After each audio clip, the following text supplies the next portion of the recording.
Profitons de chaque moment de ces nuits et de ces jours. Ramadan est revenu, Ramadan est de retour dans le meilleur des... Il est de la famille du prophète Mohammed, sallallahu alayhi wa sallam.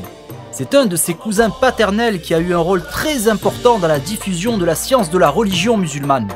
C'était un grand compagnon. Ce n'est pas Ali, le fils de Abu Talib, ni même son frère Ja'far. Non, l'homme dont on va parler est un des fils de Al-Abbas, un des oncles paternels du prophète, sallallahu alayhi wa sallam. Ramadan, saison de la bonté. Profitons, cueillons ces nobles fruits. Radio Sunnite. Assalamu alaykum. Chers auditeurs et auditrices, nous nous retrouvons pour une nouvelle émission de Radio Sunnite, la voix de l'APBIF, en ce mois béni de Ramadan. Bienvenue à tous. Nous sommes aujourd'hui en présence de Al-Oustaz Mohammed, qui va nous parler de ce grand compagnon et ce grand savant de la communauté, Abdullah ibn Abbas, et du ta'wil, l'interprétation du Coran. Oustaz Mohammed, bienvenue et merci d'avoir accepté notre invitation. Assalamu alaikum. Merci à vous pour votre invitation. C'est un honneur et une joie d'intervenir dans votre émission. J'espère que nos auditeurs profitent de ce mois de Ramadan, meilleur mois de l'année, pour multiplier les actes de bien et qu'ils profitent des cours diffusés par la PBIF. Aujourd'hui, nous allons parler d'un grand homme, un compagnon glorieux, un imam illustre, un maître éminent, un grand savant de la communauté, un savant parmi ceux qui ont œuvré conformément à leur science, la référence dans l'exégèse du Coran, l'imam des savants qui expliquent le Coran, celui qui a de forts arguments, le fils de l'oncle paternel du messager de Allah, sallallahu alayhi wa sallam. Et quel grand honneur que cette parenté. Son surnom est Abu al-Abbas, et il s'appelle en fait Abdullah, fils de Al-Abbas, qui est le fils de Abdul Muttalib, fils de Hashim, fils de Abdou Manaf, le Qurashite, le Hashimite, que Allah l'agrée. Il est né 3 ans avant l'immigration honorée, à la Mecque, durant le siège des musulmans par les associateurs. Le prophète sallallahu alayhi wa sallam est décédé alors que Abdullah n'avait que 13 ans, mais il avait déjà obtenu beaucoup de science et avait acquis beaucoup de biens et beaucoup de connaissances. Abdullah ibn Abbas était aussi surnommé Fat al-Kuhul. Pouvez-vous nous expliquer d'où vient ce surnom et qui le lui a donné? Notre maître, Abdullah, fils de Al-Abbas, que Allah les agrée, lui et son père, avait rassemblé beaucoup de mérites. C'était un grand imam glorieux, éminent, respectable, plein de raison et très intelligent. C'est notre maître Omar qui lui a donné ce surnom réputé Fat al-Kuhul, qui veut dire un jeune homme qui a la sagesse des personnes âgées. Et cela, quand il a constaté de lui sa maturité, sa grande science et son haut degré. Abdullah ibn Abbas, que Allah l'agrée, lui ainsi que son père, avait atteint un haut degré dans la science et dans la compréhension, au point qu'il a rassemblé, alors qu'il était encore jeune, la sagesse des personnes âgées et mérites, leur maturité, et c'est ce qui a amené le calife Omar, que Allah l'agrée, à lui demander conseil dans différents sujets. Omar lui accordait donc une attention particulière et profitait de son intelligence bien qu'il était si jeune. En fait, Omar consultait Abdullah ibn Abbas pour différents sujets, alors que Ibn Abbas était encore jeune, et ceci en présence autour de Omar de grands compagnons, tels que ceux qui avaient participé à la grande bataille de Badr, les plus grands des émigrants et des partisans parmi les compagnons du messager de Allah, sallallahu alayhi wa sallam. De plus, Allah lui a également accordé un bel aspect. Abdullah ibn Abbas était très beau, avec un beau visage blanc. L'émir des croyants, Omar, que Allah l'agrée, lui a dit une fois: « Tu es certes le plus beau de nos jeunes hommes par le visage, et celui d'entre eux qui a la meilleure compréhension et le plus de connaissances au sujet du livre de Allah Azza wa Jal. » Comment a-t-il obtenu cette compréhension et ce degré dans la science? En fait, ses connaissances et sa sagesse étaient grandes. Depuis son jeune âge, il cherchait à apprendre la science de la religion, et il l'accueillait où il la trouvait. Par exemple, il venait et demandait la permission de passer la nuit dans la maison de sa tante maternelle Maïmouna, l'épouse du prophète sallallahu alayhi wa sallam, pour observer ce que le prophète faisait pendant la nuit. Il apprenait de lui et il prenait le prophète pour modèle et il multipliait ses questions aux compagnons du prophète. Il avait un grand respect envers les hommes de science. Il disait lui-même, quand j'apprenais qu'un homme avait un hadith, j'allais le voir et quand je le trouvais faisant la sieste, je mettais ma cape sur ma tête et je dormais au niveau de sa porte. Et le vent, emportant le sable, soufflait sur moi jusqu'à ce que l'homme se réveille de sa sieste. Qu'il sorte, me voie et me dise « Ô toi, le fils de l'oncle paternel du messager de Allah, qu'est-ce qui t'a amené? Tu aurais pu m'envoyer quelqu'un, je serais venu moi-même te voir. » Abdullah ibn Abbas répondait « Non, tu mérites plus que je vienne à toi. » Il lui demandait de lui transmettre le hadith et il l'apprenait de lui. En persévérant avec cette grande ardeur dans l'apprentissage de la science, il a obtenu cette grande provision dans sa religion et dans son bas monde. Il a ainsi rapporté le hadith du prophète alayhi salatu wassalam avec une bonne maîtrise. Et il l'a rapporté également de Omar, de Othman, de Ali, de Abdurrahman ibn Auf, de Abu Dhar, de Ubay ibn Ka'b, ainsi que de son père Al-Abbas et de beaucoup d'autres compagnons. On peut donc dire que Ibn Abbas aimait beaucoup la science et les gens de science. Il a ainsi profité d'eux. Pouvez-vous maintenant nous parler des gens qui, à leur tour, ont profité de lui et de ses connaissances? En fait, beaucoup de successeurs et des maîtres de successeurs parmi les plus honorables ont appris auprès de lui et ont rapporté de lui, tels que Saïd ibn Jubayr, Mujahid, Al-Sha'bi, Al-Hassan, Ibn Sirin et beaucoup d'autres ont tiré profit de ce qu'Ibn Abbas a lui-même profité de la bonne guidée du messager honoré et de ses bons compagnons. Ibn Abbas captivait le cœur des gens quand il rapportait le hadith et lui-même écoutait très attentivement quand on lui rapportait le hadith.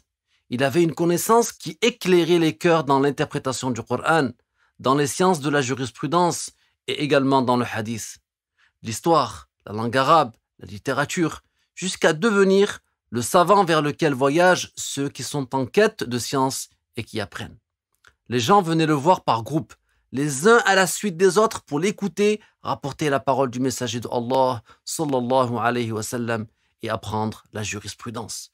Un de ses compagnons a dit « J'ai vu les gens se rassembler devant sa porte au point que la route ne les contenait plus. Personne ne pouvait venir ni partir. Alors, je suis rentré pour lui annoncer qu'ils étaient devant sa porte. Il a dit « Prépare-moi l'eau pour faire le wudu. » Il a fait le wudu, il s'est assis et a dit « Sors et appelle celui qui veut demander au sujet du Coran et de son ta'wil. » Je suis sorti et je leur ai donné la permission. Ils sont entrés jusqu'à remplir la maison. Ils n'ont pas posé une seule question sans qu'ils ne leur répondent et qu'ils leur apprennent plus que ce qu'ils avaient demandé. Puis il leur a dit « Vos frères maintenant. » Ils sont sortis pour laisser la place à d'autres.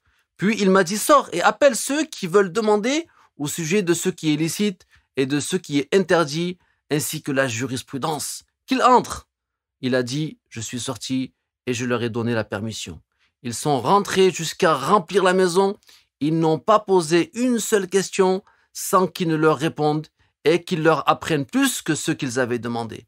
Puis il leur a dit « Vos frères après vous. » Ils sont sortis. Puis il m'a dit « Sors et appelle ceux qui veulent demander sur la science de l'héritage et ce qui est de cet ordre. » Qu'ils entrent. Je suis sorti et je leur ai donné la permission. Ils sont entrés jusqu'à remplir la maison. Ils n'ont pas posé une seule question sur un sujet sans qu'ils ne leur répondent et qu'ils leur apprennent plus que ce qu'ils avaient demandé. Puis il leur a dit « Vos frères maintenant. » Puis il m'a dit « Sors et appelle ceux qui ont des questions sur la langue arabe, sur la poésie et sur ce qui est exceptionnel dans les paroles. Qu'ils entrent. » Il a dit « Ils sont rentrés jusqu'à remplir la maison. Ils n'ont pas posé la question sur une chose sans qu'ils ne leur répondent et qu'ils leur apprennent plus que ce qu'ils avaient demandé. » Et celui qui rapporte a ajouté qu'il s'agit là d'une fierté pour Quraysh. Donc que ce soit concernant le ta'wil du Coran, le licite et l'illicite, la jurisprudence ou encore la langue arabe et la poésie, Abdullah ibn Abbas a répondu à toutes leurs questions en leur apprenant plus que ce qu'ils avaient demandé. Ça nous montre qu'il était vraiment un très grand savant. Une des causes de cela est que Ibn Abbas a bénéficié des bénédictions de l'invocation du prophète alayhi salatu wassalam. Ibn Abbas a dit, le prophète sallallahu alayhi wa sallam a passé sa main sur ma tête et il a fait une invocation pour que j'aie la sagesse. Et dans un autre hadith, le messager de Allah sallallahu alayhi wa sallam a également fait une invocation pour Ibn Abbas. Il a dit ce qui signifie « Oh Allah, fait qu'il apprenne l'interprétation du Coran ». Le Hafiz Ibn al-Jawzi a dit « Il n'y a pas de doute que Allah a exaucé cette invocation du messager ». Ainsi, l'invocation du prophète alayhi salatu wassalam a été exaucée en faveur de Ibn Abbas au point qu'il est devenu une référence. Alors vous nous avez dit que le prophète a invoqué Dieu pour qu'il accorde à Ibn Abbas la science du ta'wil. Mais pouvez-vous nous expliquer qu'est-ce que le ta'wil? Parmi les versets du Coran et les paroles du prophète, alayhi salatu wassalam, certains sont explicites et d'autres sont non explicites. Faire le ta'wil des textes non explicites, c'est simplement les expliquer par autre que leur sens apparent, c'est-à-dire les interpréter conformément aux textes explicites sans jamais les contredire. Oustaz Mohammed, pouvez-vous nous parler des preuves de l'existence de versets explicites et des versets non explicites? Les preuves sont nombreuses. Je vais en citer quelques-unes. Dieu nous apprend dans le Coran l'existence de versets ayah explicites et de versets ayah non explicites. En effet, Dieu dit dans un verset qui décrit le Coran هو الذي أنزل عليك الكتاب منه آيات محكمات هن أم الكتاب وأخر متشابهات. Ce qui signifie, c'est lui qui t'a révélé le livre dans lequel il y a des versets explicites qui sont la base du livre et d'autres versets qui sont non explicites.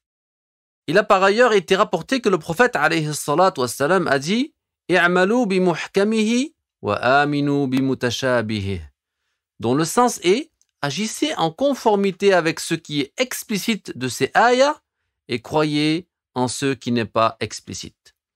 Il faut savoir que tout comme il y a des versets explicites et d'autres qui ne le sont pas, il en est de même pour les hadiths, paroles prophétiques. Cela tient au fait que l'arabe, la langue de la révélation, est une langue riche. Faire le ta'wil d'un mot ou d'une expression signifie donc l'expliquer par un sens autre que celui qui vient en premier à l'esprit parmi les différents sens possibles d'après la langue et qui ne contredit ni la révélation ni la raison. Les savants, imprégnés de science, ont sorti certaines expressions de leur sens apparent lorsque la nécessité s'en est fait sentir pour protéger les musulmans d'une mauvaise compréhension. Chers auditeurs, j'attire votre attention que faire le ta'wil des textes non explicites nécessite une très vaste connaissance de la religion et de la langue arabe. C'est du ressort des savants les plus forts que Allah a désignés par le terme « ar-rasikhuna fil ilm ». Dans la suite du verset « wa ma ya'lamu ta'wilahu illa Allahu war-rasikhuna fil ilm » qui signifie « n'en sait l'interprétation que Dieu et ceux qui sont versés dans la science ». Alors pour nos auditeurs qui n'ont peut-être jamais entendu parler des versets mutashabihah, non explicites, pouvez-vous nous donner un exemple de ces versets et son interprétation? C'est le cas du verset « Ilayhi yas'adu al-kalimu at-tayyib wal-'amalu as-salihu yarfa'uh ». Le sens apparent de ce verset, celui qui vient communément à l'esprit, pourrait laisser croire que Dieu serait dans la direction du haut et que les bonnes œuvres monteraient vers lui. Mais ceci n'est pas le sens de ce verset car cela contredirait les fondements même de la croyance musulmane en contredisant le Coran, le hadith et la raison. Ainsi, ce verset signifie que les bonnes paroles telles que la ilaha illallah, il n'est de Dieu que Dieu, ainsi que les bonnes œuvres comme la prière, l'aumône, le maintien des liens familiaux, montent jusqu'au lieu honoré par Allah qui est le ciel, c'est-à-dire que Allah agrée ses bons actes. Ceci est en accord avec les textes clairs dont la ayah explicite laïsa kamithlihi shay' qui signifie rien n'est tel que lui.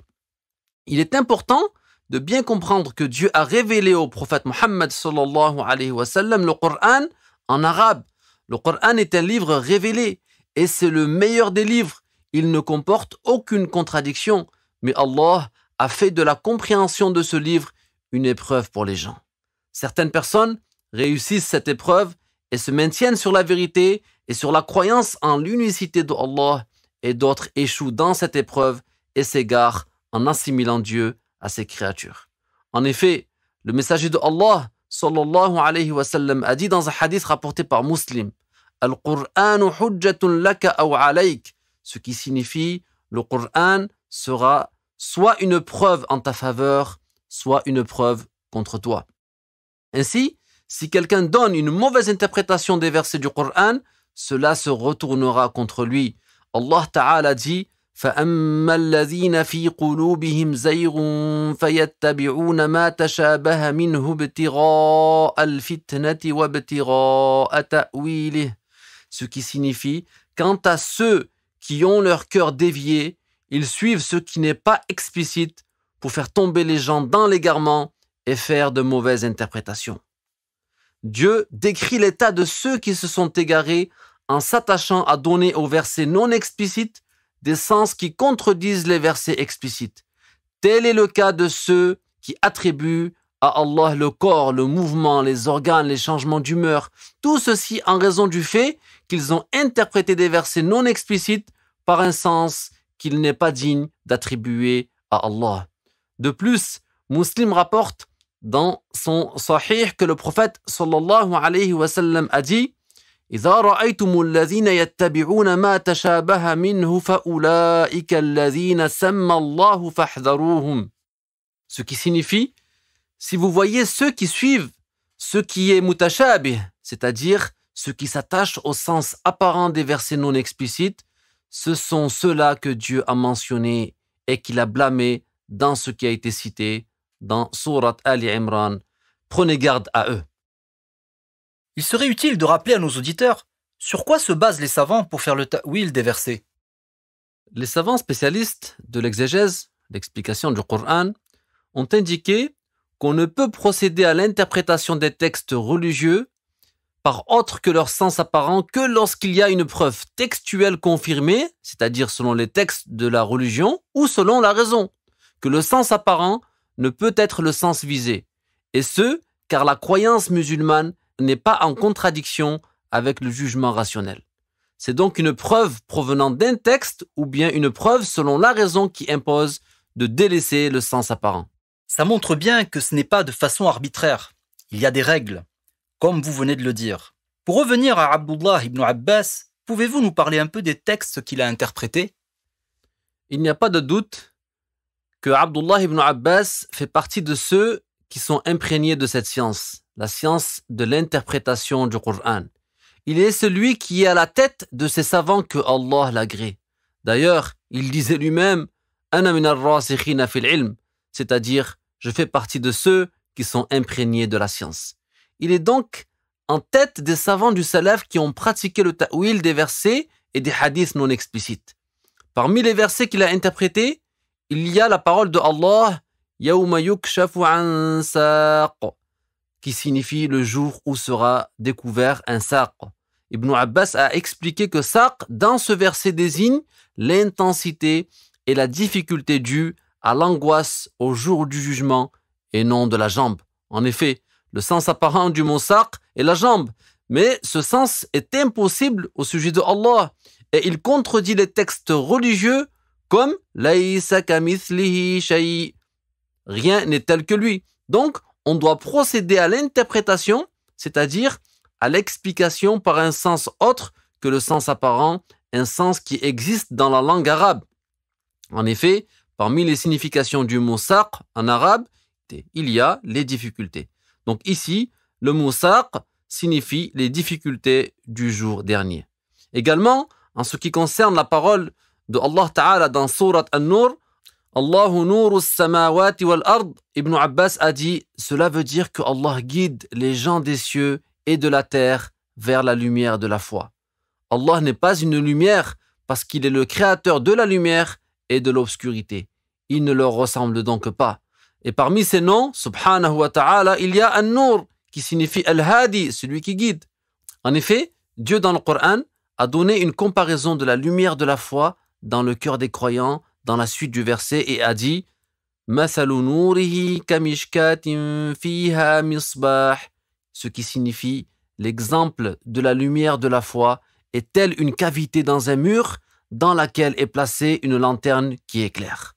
De même pour un autre verset وَالسَّمَاءَ بَنَيْنَاهَا بِأَيْدٍ وَإِنَّا لَمُوسِعُونَ. Ibn Abbas a dit بِأَيْدٍ, c'est-à-dire par une puissance, biqudra. Ce n'est pas la main qui est visée ici, car Allah est exempt d'une telle chose. Alors, est-ce qu'il y a d'autres savants du Salaf de qui il est parvenu qu'ils ont fait le ta'wil, interprétation détaillée, comme Ibn Abbas l'a fait? Ils sont nombreux. L'imam Ahmed, par exemple, considérait permise l'interprétation qui est conforme au texte de la religion et à la langue des Arabes. Il a lui-même interprété le verset وَجَاءَ رَبُّكَ وَالْمَلَكُ صَفًّا صَفًّا en disant وَجَاءَ, c'est-à-dire son ordre viendra. Et dans une autre version, il a dit وَجَاءَتْ قُدْرَتُهُ, des manifestations de sa toute-puissance apparaîtront. C'est-à-dire qu'au jour du jugement, Allah montrera aux gens des choses terribles qu'il a prédestinées. Al-Bukhari a dit au sujet du verset كُلُّ شَيْءٍ هَالِكٌ إِلَّا وَجْهَهُ إِلَّا مُلْكَهُ, ce qui signifie tout sera détruit sauf son wajh, c'est-à-dire sauf sa souveraineté. Et il est dit aussi sauf ce par quoi l'on recherche l'agrément de Allah. Alors, si je peux résumer, le ta'wil, l'interprétation, est donc indispensable pour ces versets, et les prendre au premier sens revient à contredire d'autres versets qui, eux, sont explicites. D'ailleurs, pour plus d'informations sur ce sujet, je rappelle à nos auditeurs et auditrices que vous trouverez sur notre chaîne une vidéo détaillée sur les deux approches d'interprétation des versets non explicites. Le lien est dans la description. J'aimerais conclure ce sujet en disant que la langue arabe est une langue riche. Les ayats non explicites sont celles qui peuvent admettre du point de vue de la langue arabe plusieurs sens. Il est donc nécessaire de considérer leur sens ou leur explication en accord avec les versets explicites qui, eux, n'admettent qu'un seul sens. Parce que les interpréter dans un sens qui contredirait les versets explicites amènerait alors à une contradiction entre les textes et ceci est impossible. Cette règle fondamentale et extrêmement importante de l'exégèse a été citée par le cheikh Fakhruddin al-Razi. Ceux qui assimilent Allah à sa création ne comprennent pas cette richesse. Le mot yad en arabe a 14 significations. Le mot wajh en arabe a plusieurs significations, tout comme le mot ayn. Malheureusement, certains qui assimilent Allah aux créatures ne tiennent pas compte de cela et prétendent que Dieu aurait des mains, un visage, des yeux, des pieds, qu'il serait au-dessus de ces créatures physiquement, dans la direction du haut, qu'il serait à la fois installé sur son trône et continuellement en mouvement entre le trône et le ciel. Et ce sont bien ces croyances-là que certains anthropomorphistes propagent de nos jours. Or, le tawhid, selon Ahl Sunnah, consiste à nier toute ressemblance entre Dieu et ses créatures et tout athéisme. Le tawhid est fondé sur la confirmation des attributs qui sont obligatoires selon la raison pour Dieu, comme la science, la puissance et la volonté, et sur le rejet de toute assimilation, c'est-à-dire sur l'exemption de Dieu de toute ressemblance avec ses créatures. Cela est tiré de très nombreux versets du Coran honoré, tels que ce verset « Laysa kamislihi shay'un wa huwa as-sami'ul basir » qui signifie « Absolument rien n'est pareil à lui et il est celui qui entend, celui qui voit ».